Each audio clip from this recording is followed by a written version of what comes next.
Everyone, let's talk about the coronavirus. Now, there is a lot that's coming out about this coronavirus, the COVID-19. So I'm sure information will be changing and coming in, but I thought I would go ahead and give just a informational tip video on some things that we are learning and that we do know. Now, of course, the coronavirus it's actually a large family of several viruses. It's not just one virus in particular. And the coronaviruses can cause respiratory illnesses that can affect both animals and humans. Coronaviruses are considered zoonotic, which means that the viruses can be transmitted from animals to people.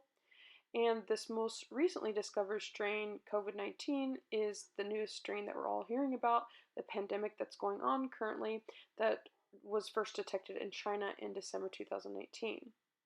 Now, this new strain has not been previously detected in humans before, and we are considering it a pandemic because it's a new disease for which they don't have an immunity for it. It spreads around the world. This is a quote from the World Health Organization. It explains basically how a pandemic is not a word that is used lightly or carelessly. If you misuse that word, it can cause a lot of major issues around the world, and it can lead to unnecessary suffering and even death. We have never before seen a pandemic sparked by the coronavirus. This is the first pandemic caused by the coronavirus. Another example of a pandemic is actually H1N1 influenza. COVID-19 spreads very easily from person to person. The elderly and those with chronic conditions and those who are immunocompromised are increased risk to have serious complications from COVID-19. Now, I just want to get into a few informational tips to help explain COVID-19 a little bit more. We'll start with, what does COVID-19 stand for? You can see here on this little slide here that CO stands for corona, VI stands for virus, D stands for disease, and 19 stands for the year that it was found. Info tip number 2, the spread of the disease. Now, as I mentioned earlier in this video, that coronaviruses are zoonotic, and it is likely that this COVID-19 emerged from an animal source. But now it's spreading from person to person, and the virus is thought to spread mainly between people who are in close contact with one another, approximately about 6 feet in between. Info tip number 3. The most common symptom that has been reported is fever. Now, there have been many other symptoms, but there are actually 3 in general that go along with the fever that we often see. We see the fever, we see cough, and we see shortness of air. This does not mean that everybody will have all of these symptoms, but these are the more common ones. There are also other symptoms that can accompany this virus. As you can see, there's even GI symptoms that sometimes can come with it, and I've seen some different reports that 50% of the cases have that. I don't know how accurate that is, but that is something that I have seen in some reports. Now, moving on to info tip number 4. Let's talk about the cough just briefly. This virus tends to have a drier cough. Now, this next tip, info tip number 5, is about test results. Now, these are test results of some of the things that we are generally seeing. This is not everything on here, but these are just a few. Info tip number 6. 80% of the cases are mild. In fact, many of the individuals who have had this may not have had very many symptoms at all. Info tip number 7, risk population. Heart disease, diabetes, and lung disease are some of the greatest risk individuals for severe complications, specifically heart disease. Info tip number 8, vaccination, ? There is no vaccination right now for this virus. Per Johns Hopkins Medicine's website, scientists have already begun working on one, but developing a vaccination that is safe and effective in human beings takes many months. There are a lot of things circulating around the internet on ways to prevent from getting this, and some of them can actually be very dangerous. You can see, obviously, you're not supposed to gargle or swallow bleach, and then, of course, Doing certain things that are not recommended by your doctor is definitely not a good idea. So before you just read something online, don't always believe it, and it's something that definitely, anything you can do to support your immune system is great, but just remember there are also things that can actually harm you. Info tip number 10 is about mask. Wearing a face mask will not 100% prevent one from getting COVID-19. This has a lot of different reasons. Sometimes it may not be thick enough. You may be in a room where you're exposed to it a bit more. It definitely can help, but it's not 100%. If they're not fitted correctly, then a lot of times it may not work. Info tip number 11.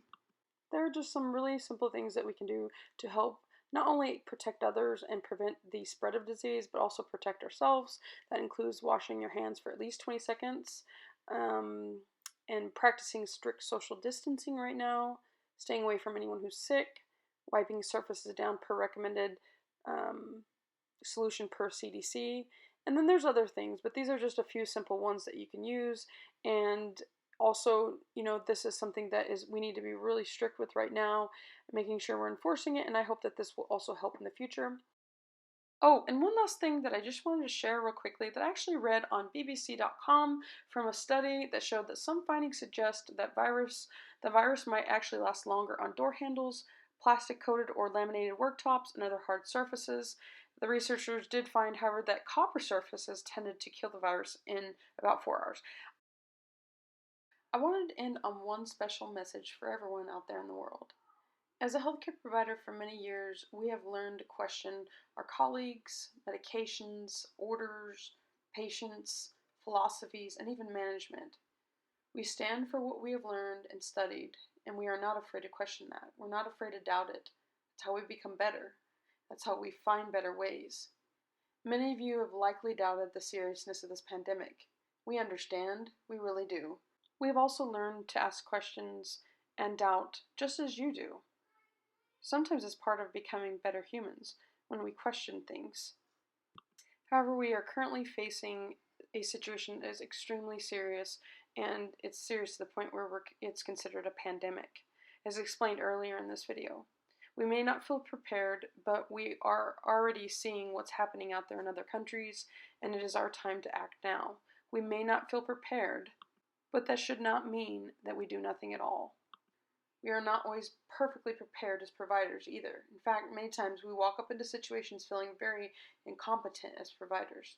But one thing I will tell you is that the majority of the healthcare providers give their all to the profession. When a serious situation is happening, we take action as providers. We do what we can with the information that we currently have available to us. Right now we have information and we should act. We need to act. It's imperative. Sometimes we don't get to see directly results of our efforts. Maybe our overreacting actually was exactly what we needed to save someone's life. Even though we may have questioned it at first, maybe it was exactly what was needed to be done. Whether it's to clarify an order, to dig deeper, to do some research, or just to refuse to do something that just doesn't feel right. We do it in the name and the hope for a better outcome. Maybe gowning up to go into a patient's room is overreacting. Heck, we could very, very, very easily walk into a patient's room without our personal protective equipment, like our goggles and gown and mask. But we also know how many times our over-concern or overreacting by gowning up actually probably saves someone's life. But we don't always get to see the direct outcome from our precautions we take, but we can see the evidence. We know it's there. And if the evidence ends up saying something different, at least we tried, and at least we know better now, and we will do better when we know better. For now, social distancing may seem like a silly, simple, invisible, useless measure to prevent something that seems so big, and something that maybe even we aren't really sure about how bad it is. It may even seem like we're overreacting. As medical professionals, we learn to take the precautions because they are not simply just to disrupt our lives, they are also to protect ourselves and others. We have learned to base what we are doing based on science, evidence-based science. We call it evidence-based practice. If the evidence tells us that putting on gowns reduces our risk of infection, then we will follow that evidence.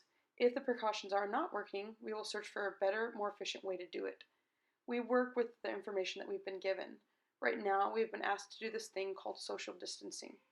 I would ask everyone now, if there was a COVID vaccination, would you get it? This video mentioned earlier, there's not currently a vaccination to prevent the disease. It's much down the line, most likely. But right now, our current method of prevention is social distancing, and this is something that we've been asked to do. It's a simple thing. It may seem to disrupt your life, it may seem inconvenient, but I encourage you to be a part of the mitigation. The virus is here, it's spreading. That's not a question. Your efforts do make a difference in one way or another. Humans are creative, inventive, intuitive, and we will move forward, and we're definitely going to find better ways to do what we're currently doing. But we have to work with what we have, and that's a good start.